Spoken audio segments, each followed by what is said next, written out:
access to unregularradio.com, Boston's best online radio.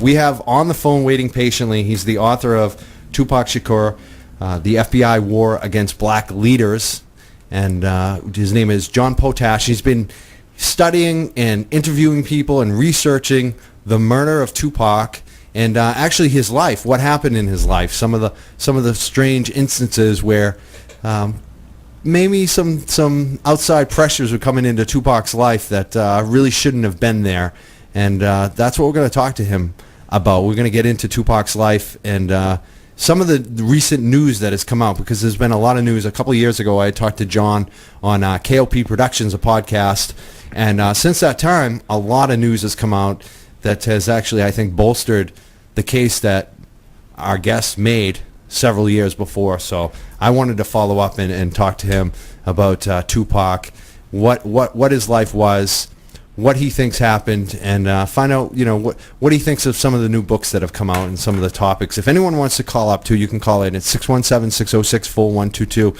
And hello, John. Are you still waiting on the phone for us? Yeah. Thanks for having me, Mike. Thanks for being on the show today. You've been studying this a long time.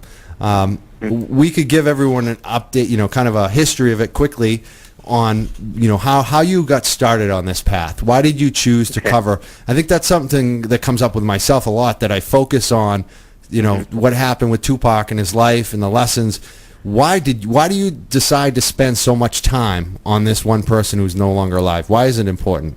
Yeah, well, the title of the book is The FBI War on Tupac Shakur and Black Leaders, and I was working as a drug and alcohol counselor in the early 90s, and one of the people I was counseling said my father was a Black Panther killed by the police, and I was writing at the time. I was writing a novel, and I used him, this person I was counseling, as just a character in the novel, and so I started researching the Black Panthers, and I found that they were the leading, New York Panthers, and so, that the Shakurs were the leading New York Panthers, and so when I saw in the Washington Post that they said, in another strange twist, the same police that first showed up at his, purported sexual assault scene were the first to show up a year later when he was shot in the New York recording studio lobby, I called his lawyer and said that, do you think they're targeting Tupac like they targeted his Black Panther parents? And when they being the FBI,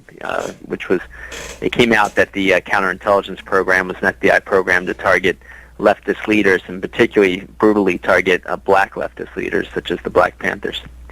So that's what got me started on it in December of 1994, right after Tupac was shot in the New York recording studio lobby on November 30th of 1994, and of course he died about 2 years later, but I published an article locally on that in Washington, and then finally published an article nationally in a CIA whistleblowing magazine called Covert Action Quarterly, which was started by Phil Agee, a high-level CIA whistleblower, and that had about 50 endnotes, and when I published that in 1998, the people closest to him said, you have to turn this into a book, and so I did.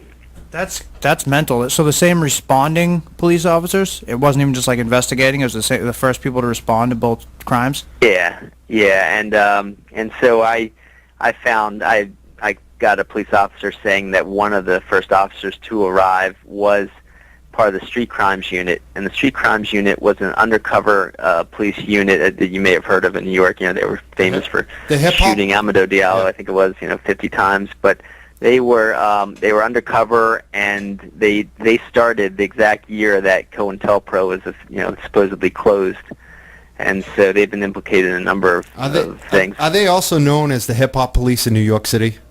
Yes, some of their members were part of the rap unit or hip hop cops. And people think that this is crazy and this isn't true. And for years it kind of was bandied about, but you know what? It's been proven to be true now. And you can look it up. Look up New York City hip hop police. It's all documented. This is reality. And if you are around or even talk to any of the people that are major people, like I've had some talks with some people around 50 Cent and his organization. And you know what? I know, and in looking, through interviews that are verified and documented, he's definitely been targeted, and recently by